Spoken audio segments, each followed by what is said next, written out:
And my last question is, Conor McGregor has made some comments recently about WWE. Does Brock have any comments? Conor McGregor. Who? Listen, I've heard of this cat. What's his name? Conor? Conor McGregor. He's from Irish? Or what do you call yourself? Irish. Yeah, he's from Ireland, right? And he weighs like 145 pounds, right? That's what my left leg weighs, all right? If Conor McGregor has the balls to stand in front of me and say what he wants to say, then I, myself personally, will address the issue. But if Conor wants to say something outside of the box, I don't give a shit what he says, okay? And lastly, Goldberg is the other cover star in this game, and he's kind of almost been angling for a match with Brock Lesnar. Everybody angles for a match with Brock Lesnar. They know that's where the box office is. Everybody mentions my name to get their lines on the internet. That's all they got to do is mention my name, and it's out there. That's what they figured that out, because I'm what? Brock Lesnar is the beast. Brock Lesnar is the conqueror.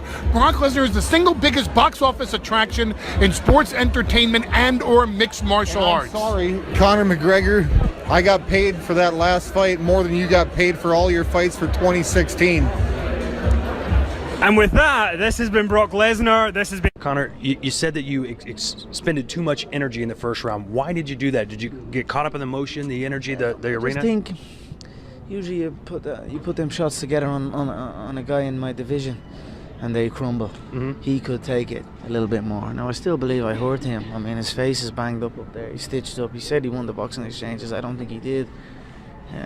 I just think I needed to be a little bit more select, a little bit more efficient with my energy, and I needed to recognize that a bigger man, you must put the shots together a little bit more to stop a bigger man. So I'll learn from that, and I will put the shots better next time. If you hit a 155-pounder like a Dos Anjos or a 145-pounder like Edgar with those shots, are they done?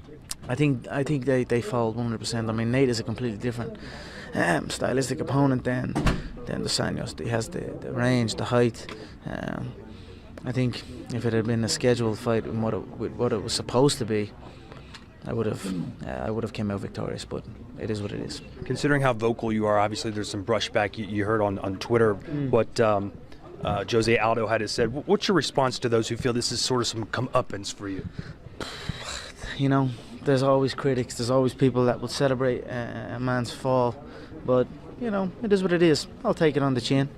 This is the fight business. Many wins, many losses. I've lost many times before in all different forms of fighting. So, well, I'll face it head on and come back like a champion that I am. And this may seem like an awkward question, but you've been on top for so long. How does it feel to lose? You've only been known winning lately. Yeah, I mean, it stings, but this is life. Sometimes we're up, sometimes we're down. It's how you handle it that makes you who you are. So I will handle it well. Thanks for the time. Thank you. They can relax. They are in a new place, so it's good. That's something I always dreamed of. I always visualize what given would feel like, given to people who have given to me, what that would feel like. I always dreamed of just showing up one day and be like, here, and that would always give me like good feelings. When people ask you about pressure and pressure you face in your life, in your career, you always say that you enjoy that pressure. What pressure? There was a lot of pressure on you, whatever you say, whether you don't feel it. You delivered because you delivered on a promise. You delivered against a secondary opponent. Was the bookie's favourite? Who was the bookie's favourite? I was the favourite against Jose, but when Chad got replaced, he was the favourite. The whole industry thought this was the one. He's not going to overcome this. I smiled at myself and I went in there and KO'd Chad inside 2 rounds. Maybe previous, when all the stuff is going on, all the obligations, the injuries, the hours that you're away from your comfort. But when you're in it and you're there, when you've made it to the octagon, I feel free. That's why I'm saying I don't feel pressure on fight night. I don't feel pressure when I make that walk. Someone asked me what it's like when I make that walk, what it's like when you walk out into that arena, and I swear on my life, when I walk out to that arena, I honestly feel like I'm unshackling chains off of me. Do you know what I mean? I feel like I'm chained and I'm carrying a cross or something. And then when I get to that octagon, I'm peeling it all off. And when I finally step foot in that octagon and place my bare feet on that special UFC canvas, I feel free. Now what I am doing this for is finally here. I'm not doing this for this. I'm not doing this for fake acting and pretending I can, you know what I mean? Trying to give emotion to some guy that wants emotion from me for a shot. I can't do that. I don't do this for that. But I understand that it's a double-edged sword and you must do that.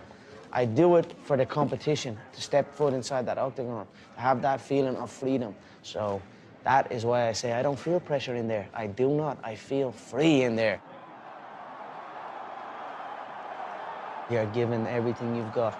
You're in there to die. You're prepared to die in there. I am prepared to die in there, and I'm also prepared to kill in there. People who haven't done it, people who maybe haven't seen fight sports in such a way and haven't been there very close, when you say I'm prepared to kill, I'm prepared to die, it might sound strange to them, but do you have to have that attitude to be at the very top in your sport? I feel to be at the pinnacle of any game, in any, whatever you do, you've got to be a little bit gone to it. You're not all there.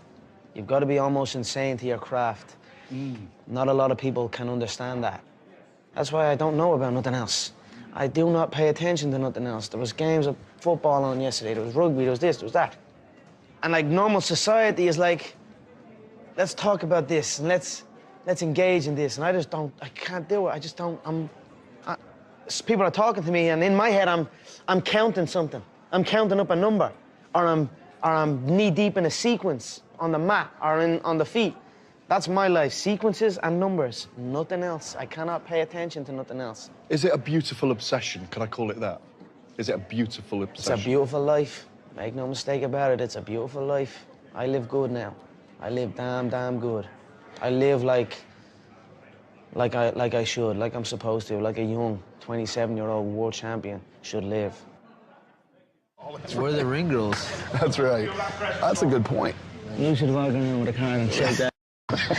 Big similar. That guy looks like orange cotton candy. You look like a 50-year-old retired skateboarder. A little fat old man you look like.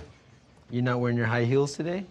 High heel dress shoes? No, they're python skin. Python? I hunted them myself. We don't even know what python is in America. You went into the Tough House. I know the decision was made late. You went into the Tough House as Tough 22 coach. Literally 48 hours, 70-odd hours after fighting Chad Mendes. Did you have any time to reflect on your fight? I or were you barely just slept. Yeah. I barely slept. You look ravaged when you walked in there for the first bits of filming. I had ups and downs in Las Vegas over there, you know what I mean? But in saying that, I was going out sometimes, you know what I mean? You're trying to escape from it, but it was intense to go back to back. But I watched them come in, and I watched this energy and these young kids that have not experienced this yet. Ready? Let's fight. Get tough again, Saul. Get tough. Get tough. Atta boy.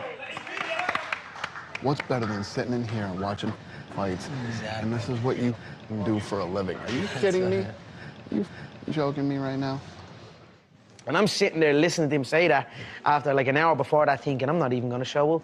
I'm out of here. I've done what I had to do. I've raked in 60 million for them. I'll see you later. Don't call me unless there's a fight, and call me when the weigh-in day is there, and I'll show up on weight, and I'll fight.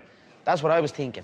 But when I got there and when I was watching the fights and I was listening to him say that, and I started to think, look where we are. Look where we are. We're sitting here, Las Vegas, comfortable, watching these kids fight to chase a dream, to change their life.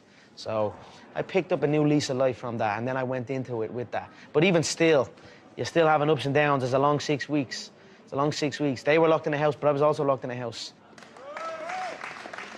I went in there the first day and was eyeing everyone up, sizing everyone up. Yeah, as opponents. Just, I don't know why I do that. I just do that. I size people up. I don't know why, but I do. I almost feel like when I step into this thing, I'm at war. I'm at war with everybody at all weights. But they were good people. They responded well. When you keep it real with somebody and you lay it out, I did lay it out. I said, I'm not gonna baby you, I'm not gonna hold your hand. I've been thinking of what way to approach it, so I wrote out some notes of what way I feel is best we'll do it. And just to let you know where I'm at with the whole situation, everyone is here for their own benefit. Forget Team Europe and forget Team USA. There is no friends in this business. You are either here to win or you are simply a filler. We're all on our own journey, as am I. So this is it. You come in here and handle your own business. You don't need nobody to hold your hand. I told them the truth and let the chips fall where they may. That's on them. But that atmosphere and that speech and that vibe that we created in the gym, and that they're not truly friends here. This is business. Be comfortable in the training environment, help each other out, stay injury-free, because they're all already banged up. Every one of them had a banged up elbow, a banged up knee, a busted up foot, a busted up face. They only fought just to get into the house. So you can't take people from that, stick them in a house, bring them to the gym twice a day and let them thump the head off each other. They won't make it to the fight. You know what I mean? They're competing with each other in the gym, they'll be drained. By the time they step foot inside the octagon, they'll be flat. Their shots won't pull. They won't be able to pull the trigger like they usually would. So I pull the reins back off of doing that.